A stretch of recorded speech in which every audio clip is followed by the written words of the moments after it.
দ্বিতীয় স্বাধীনতা বলতে কি পাইছেন? এটা কি আপনারা অন্য দেশের সাথে যুদ্ধ করছেন? আপনারা পুরো বাংলাদেশ লয়ে লইছেন, এইটা সংস্কার করবো, এইটা ছাত্ররা একটা কোনো কিছু নেই, ফলাফল নিয়ে আরম্ভ করে অনেকে বহিষ্কার করতে পদত্যাগ করতে, ছাত্রদের কথাই কি দেশ চলবো? ছাত্ররা কি বুঝে? আপনারা বাধা নিয়ন্ত্রণ করেন না, আপনার জনগণের কথা শুনেন না। আপনারা খালি কোন মন্ত্রণালয় চেঞ্জ করতে হবে, কোনটা আওয়ামী লীগের দালাল আছে, কোনটা অমুক আছে, এইগুলি আপনারা নিয়ে ব্যস্ত।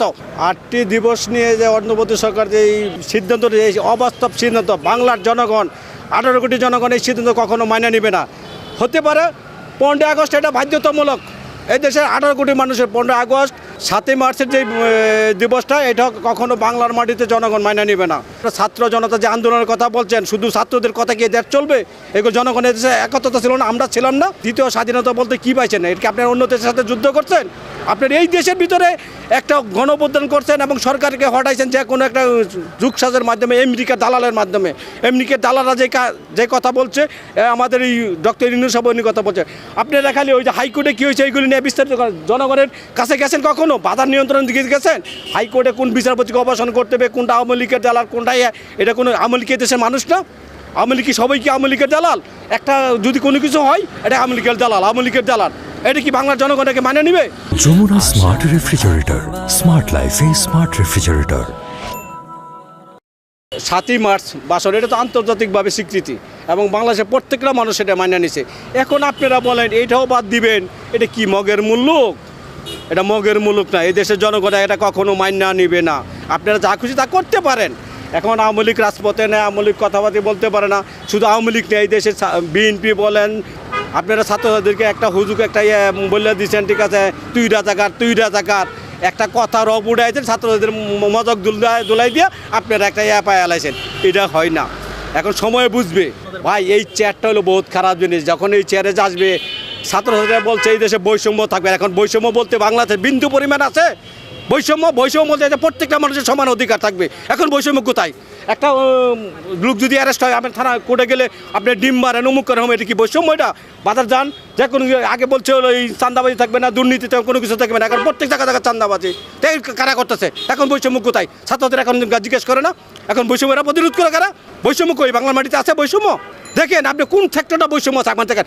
ছাত্রছাত্রীদেরকে মগজ ধুলাই করে বলছে এই দেশের মানুষের মধ্যে কোনো বৈষম্য থাকবে না। এখন বৈষম্যটা তো প্রত্যেকের ঘরে ঘরে বৈষম্য, যে যেমন ইচ্ছা করতেছে, যে তারা পড়তে মারতেছে, যে তারা কাটতেছে। এখন বৈষম্য কোথায়? এই দেশের মানুষ বলতে বৈষম্য এখন সকলের সমান অধিকার, তাই না? এখন দিয়ে এই দেশের সাথে চলে যাবো। এই যে শিক্ষা প্রতিষ্ঠান দেখেন, প্রত্যেকটা স্কুল, কলেজ, মাদ্রাসা, ইউনিভার্সিটি, শিক্ষকরা যদিও অপরাধ করে থাকে, শিক্ষকরা আইনের আওতায় নেন।